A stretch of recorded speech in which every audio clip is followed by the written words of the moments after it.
नमस्कार, आप देख रहे हैं सीहोर लाइव 24 न्यूज और मैं हूं विमल राय। आइए बात करते हैं इस समय की बड़ी खबरों की। सीहोर में संयुक्त मां कालका उत्सव समिति के तत्वाधान में होने जा रहा है सहस्त्र चंडी महायज्ञ। यह सीहोर के लिए पहला अवसर है। इस धार्मिक अनुष्ठान की शुरुआत रविवार 18 जनवरी 2026 से होगी, जो मंगलवार 27 जनवरी 2026 तक चलेगी। यज्ञ का आयोजन प्रतिदिन प्रातः 7 बजे से शाम 5 बजे तक किया जाएगा। इसके बाद शाम 6 बजे से रात्रि 9 बजे तक भव्य भंडारे का आयोजन प्रतिदिन किया जाएगा। आयोजन समिति के अनुसार महायज्ञ का उद्देश्य क्षेत्र में धर्म, संस्कृति और आध्यात्मिक चेतना का प्रसार करना है।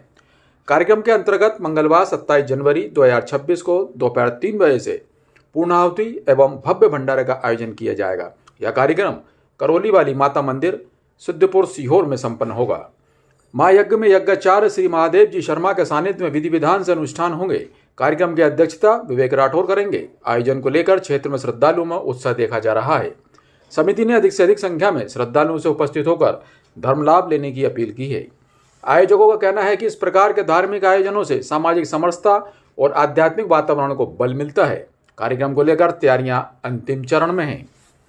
समिति का जो लक्ष्य है, समिति का एकमात्र लक्ष्य है कैसे धर्म का प्रचार प्रसार आगे बढ़े, कैसे धर्म मजबूत हो। हम कोई कह रहा है कि भाई इसका उद्देश्य क्या है, कोई राजनीतिक लालसा है या कोई पद प्रतिष्ठा को लेकर ये कार्यक्रम किया जा रहा है, तो मैं आज सबको बताना चाह रहा हूँ कि ऐसी कोई लालसा नहीं है।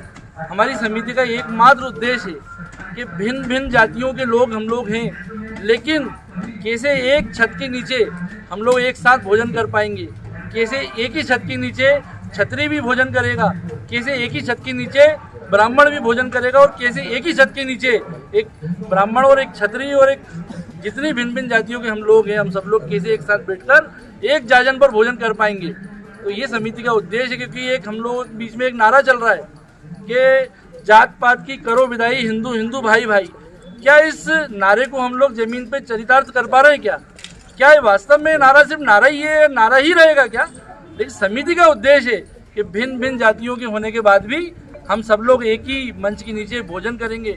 मैं पूरे नगर वासियों से नहीं, पूरे जिले वासियों से निवेदन करना चाहता हूँ इस समिति के इस कार्यक्रम के माध्यम से कि भैया हम भले किसी भी जाति के हो, किसी भी समाज के, लेकिन हमें एक समय का भोजन एक साथ बैठकर करना है। हमारे विपरीत हमारे विधर्मी विधर्मी जो हमें समाप्त करने के लिए दिन रात मेहनत कर रहे हैं, वो लोग भी महीने में, हफ्ते में एक 2 3 4 बार और बल्कि एक दिन में 5 बार एक साथ बैठ रहे हैं, लेकिन हम लोग कभी बैठ नहीं पा रहे। शायद ये वो प्रकल्प है कि शायद ये वो एक सौभाग्य है कि हम सब लोग एक साथ बैठ पाएंगे, एक साथ हम लोग एक छत के नीचे एक जाजन पे भोजन कर पाएंगे। तो शायद ये मैया की कृपा हुई है पूरे नगरवासियों पे, ऐसा सौभाग्य हम सबको मैया ने दिया है। तो मैं निवेदन करना चाहूँगा समस्त जिले वासियों से कि भैया एक समय का भोजन इस भंडारे में, इस नगर भंडारे में हमें करना है, जिससे हिंदुत्व को बल मिलेगा, जिससे हमारे परिवार को बल मिलेगा और जिससे हमारी समाज को बल मिलेगा और हमारे बच्चों को एक निर्देशन मिलेगा कि कैसे हम सब लोग एक सूत्र में बंधकर हिंदुत्व का काम कर पाएंगे। जिसकी आवश्यकता सबसे ज़्यादा अगर किसी को आवश्यकता है तो हिंदू समाज को है। हिंदू समाज को जागृत करने के लिए एक आयोजन रखा गया है, इसके अलावा कोई लालसा नहीं है। और मैंने समिति से सर्वप्रथम एक निवेदन करा था कि भैया अगर आपको लगता है, इस मंच के माध्यम से मैं एक बात और कह रहा हूँ, मैंने समिति को ये निवेदन करा था कि भैया अगर आपको लगता है कि मेरी शैलेश भाई साहब से बुराई है या शैलेश भाई साहब से मेरा मनमुटाव है, सबसे पहले शैलेश भाई साहब को निमंत्रण देना है, क्योंकि भले ही हम लोगों में मनमुटाव हो सकते हैं, लेकिन जब धर्म की बात आएगी तो हम सब लोग एक हैं। बस मेरा इतना निवेदन है, क्योंकि सहस्त्र चंडी यज्ञ जो होने जा रहा है 19 जनवरी से 27 जनवरी के बीच में, इसका आयोजन सीहोर की धरा पर पहली बार होने जा रहा है। इससे पहले सतचंडी यज्ञ तो हुए, लेकिन सहस्त्र चंडी की कल्पना पहली बार साकार होने जा रही है। माता के 3 रूप हैं, महालक्ष्मी, महासरस्वती, महाकाली। इन तीनों का संयुक्त रूप बनते हैं दुर्गा, और उनका यहाँ पर सप्तशती जो रहती है, जो मार्कंडेय ऋषि जी ने लिखी है, उस सप्तशती के 1001 पाठ होना है, और उन 1001 पाठ के दशमांश यानी 10वें हिस्से की प्रतिदिन यहाँ आहुति भी होना। एक बड़ा प्रकल्प है, बड़ा कार्य है। तो इसमें लगभग यहाँ पर जो मंच आपके ठीक पीछे बना है, यहाँ पर पूरे सप्तशती के दुर्गा पाठी ब्राह्मण यहाँ पर नियुक्त होंगे, वो यहाँ बैठेंगे, अंदर यजमान भी रहेंगे और वो अपना कार्य भी करेंगे।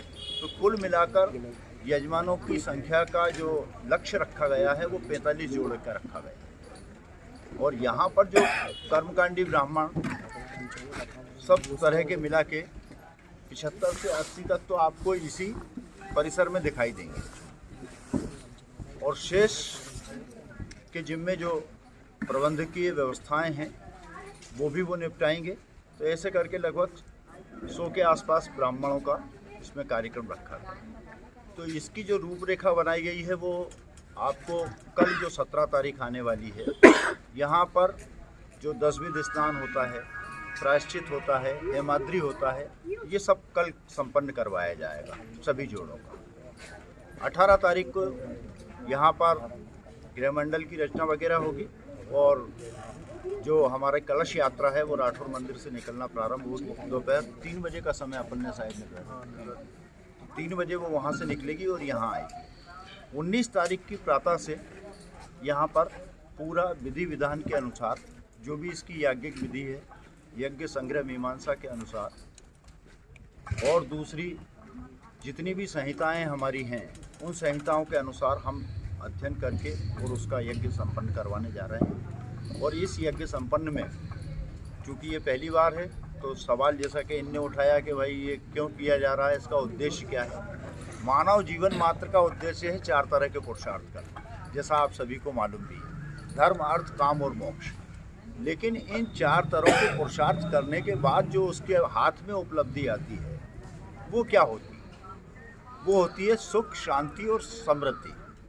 तो सुख, समृद्धि और शांति की प्राप्ति 3 देवियां ही करती हैं। 3 देवियां इसलिए क्योंकि जितनी भी सृष्टि की रचना है, हमारी सनातन मान्यता ये है कि वो देवी से प्रकट हुई, और जब देवी से प्रकट हुई है तो जो महालक्ष्मी, महासरस्वती, महाकाली 3 देवियां हैं, यही इन 3 उपलब्धियों को, जो हमारे जीवन की मुख्य उपलब्धियां होती हैं, जो लक्ष्य होता है मानव जीवन का लक्ष्य क्या?